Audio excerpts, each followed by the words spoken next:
Chavez is suffering from cancer. He's been being treated for that, and some of the best by some of the best doctors in the in Central South America, which happens to be in Cuba, where healthcare is free, and he's there. Healthcare is also free in Venezuela. Yeah, well, exactly. Go ahead. Well, with Hugo Chavez, the United States has tried to isolate him as a madman, as a man who's paranoid, as a man who doesn't have the interests of the people at heart because of his leftist leanings.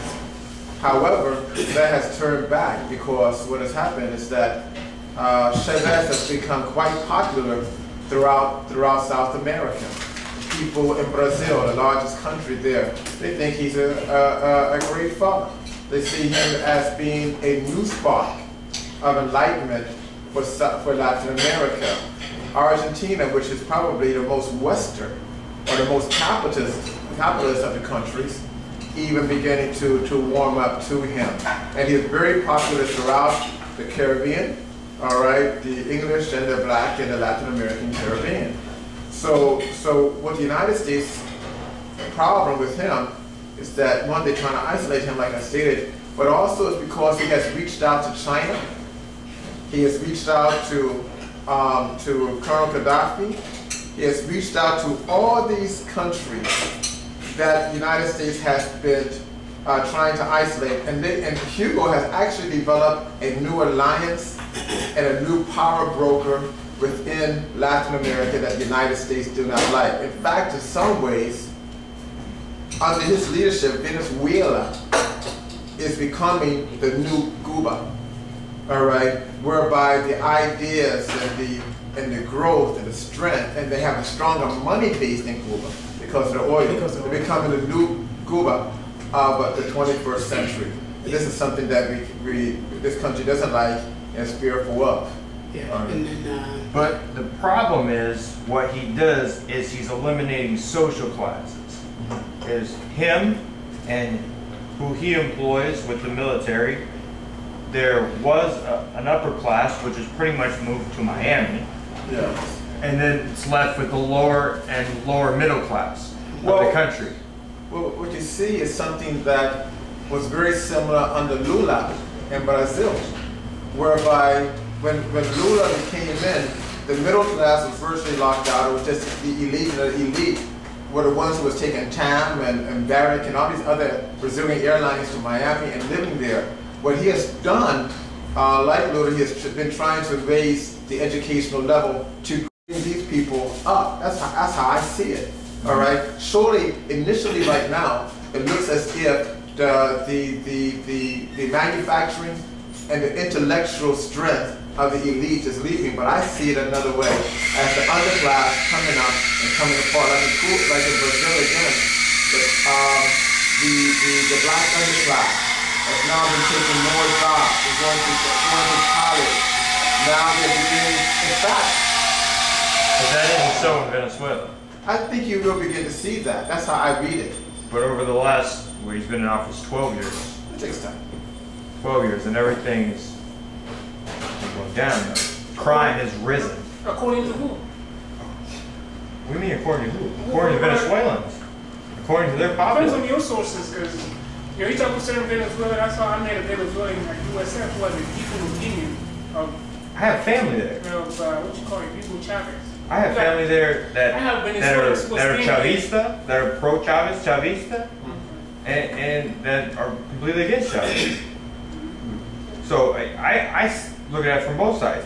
He's made changes to the Constitution that favor him, like extending the electoral period and trying to take it to where you don't have an electoral period, and changing it from where it was 4 years ago. He changed it because military personnel could not vote for president. They're citizens, but they could not vote. And the reason they put that in the Constitution is because of so many coup d'etats that had arisen in the country's history. They tried to eliminate the factor of a coup d'etat taking over the government. So they eliminated military staff from voting. He eliminated that. I think that's a positive. I think if you're a citizen, you should be able to vote.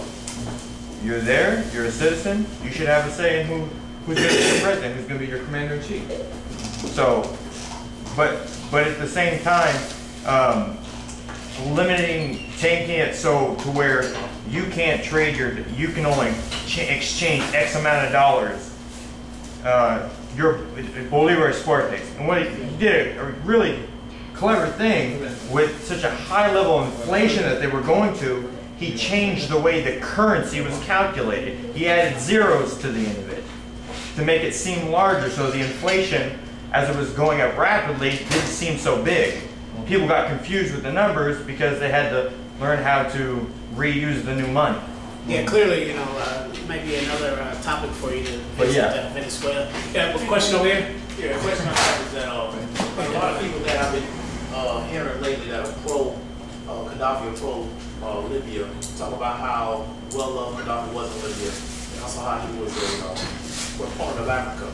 And what I don't understand is that that was the actual case. How were a very small group of people able to overthrow his government without the people that were proponents of him and the people inside the country that were followers of him not fighting to try to keep him in power?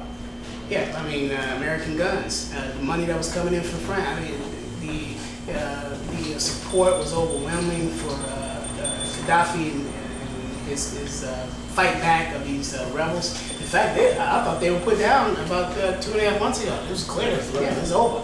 But when the Western guns came in, when they put boots on the ground, black ops on the ground, very, very soon that thing was over.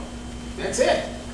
And then you have to ask yourself a question. If you're an ordinary citizen in Tripoli or even in Benghazi, and you look to the, you change your stripes very, very quickly. You say, well, this is obvious that this situation is moving toward this direction, and this is what happens. We have in this country had, I had a cousin one time. I said, how would you feel if you had Chinese tanks rolling down 86th Street, telling you, what time you had to go in the house at 6 o'clock curfew, that you couldn't come out of your house and look 6 meters that way or 6 meters this way without guns and bullets flying.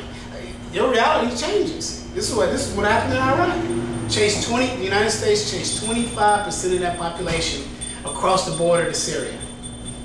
Out of their homes, across the border forever, and then they never came back. Killed over 1 million people. It changes your reality. War. I mean, the whole syndrome of war. You have a generation now in some of these lands who were born in war during the first Gulf War, and now they're young adults. They spent their entire life in this trauma of war. I mean, what kind of individual do you have? I mean, some of us, if that was served on us for 6 days, we would need counseling, for 6 years or something like that afterwards. These people have spent their entire life in a war zone, just massive bombardment. I mean, this is incredible, psychologically and emotionally. It's incredible. You see the American soldiers who come back after, and they're on the offensive end of this deal, right? And they come back and create all kind of heinous crime. Depression is set in, health problems, hanging themselves, shootings, all kind of stuff. The jails are full with former Iraqi and Gulf War veterans, and soon to be full with former Afghanistan veterans. This is some serious stuff. War will change your mind. Okay, so my follow-up question would be, what would you consider the mentality of the Libyans, how they were so easily overcome by the environment of war, as opposed to the Afghanis, the indigenous Afghanis, or the indigenous Vietnamese?